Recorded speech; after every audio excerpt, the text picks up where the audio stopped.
దక్షిణాదిన అగ్ర కథానాయికల్లో సమంత ఒకరు. తెలుగు, తమిళం, మలయాళం, కన్నడ, హిందీ ఇలా భాషతో సంబంధం లేకుండా అన్ని రకాల చిత్రాల్లో నటించి మెప్పించింది. కెరీర్ మొదట్లో మోడలింగ్ చేసిన సా 2010లో ఏ మాయ చేసావే చిత్రంతో తెలుగులో ఆరంగేట్రం చేసింది. తొలి సినిమాతోనే అందర్నీ మాయ చేసింది.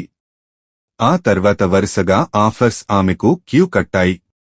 బృందావనం, దూకుడు 2011, ఈగ 2012, ఎటో వెళ్లిపోయింది మనసు 2012, సీతమ్మ వాకిట్లో సిరిమల్లె చెట్టు 2013, అత్తారింటికి దారేది 2013 తదితర చిత్రాలతో అతి తక్కువ సమయంలోనే తెలుగు నాట టాప్ హీరోయిన్గా మారింది. 2010లో ఏ మాయ చేసావే చిత్రంతో అక్కినేని యువ సామ్రాట్ నాగ చైతన్యతో పరిచయం ఏర్పడింది. ఆ పరిచయం ప్రేమగా మారింది. అలా అక్టోబర్ 6, 2007 2017లో సమంత, నాగ చైతన్యల పెళ్లి జరిగింది. గోవాలో హిందూ, క్రిస్టియన్ సాంప్రదాయాల ప్రకారం వీరి వివాహం ఘనంగా జరిగింది. పెళ్లి తర్వాత ఇద్దరూ టాలీవుడ్ స్టార్ కపుల్స్ గా గుర్తింపు తెచ్చుకున్నారు. కానీ ఇరువురి వ్యక్తిగత కారణాల వల్ల 2 అక్టోబరు 2021న విడిపోతున్నట్టు సోషల్ మీడియా వేదికగా తెలిపారు.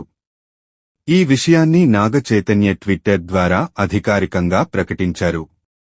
ఇక సమంత సైతం నాగ చైతన్యతో విడిపోతున్నట్లు తన ఇన్స్టాలో పోస్ట్ చేసింది.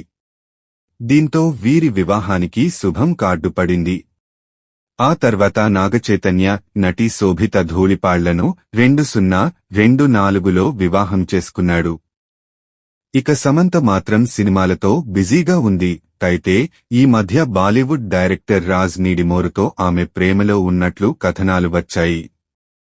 సమంత ఇప్పటికే ది ఫ్యామిలీ మ్యాన్ మరియు సిటాడెల్ హనీ బన్నీ వంటి చిత్రాలలో రాజ్ నీడిమోరుతో కలిసి పనిచేసింది. దీంతో వీరిద్దరూ పెళ్లి చేసుకోబోతున్నారని వార్తలు వస్తున్నాయి. ఇక తాజాగా సమంత ప్రొడ్యూసర్ అవతారం ఎత్తింది. శుభం అనే సినిమాను నిర్మించింది. ఈ చిత్రం మే 9న విడుదలైంది. ఈ సినిమాతో విజయం సాధించింది. ఇక ఈ సినిమా సక్సెస్ జోష్లో ఉన్న సమంత తాజాగా ఒక ఇంటర్వ్యూలో పాల్గొని సెలబ్రిటీగా ఓసారి అత్యంత కష్టంగా అనిపించింది అని తెలిపింది. సెలబ్రిటీగా ఉండడం అంత సులభం కాదు.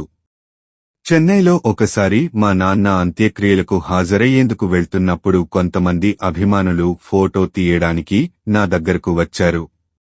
అయినా నేను వారికి నో చెప్పలేదు. నవ్వుతూ ఫోటోలకు పోజులిచ్చా.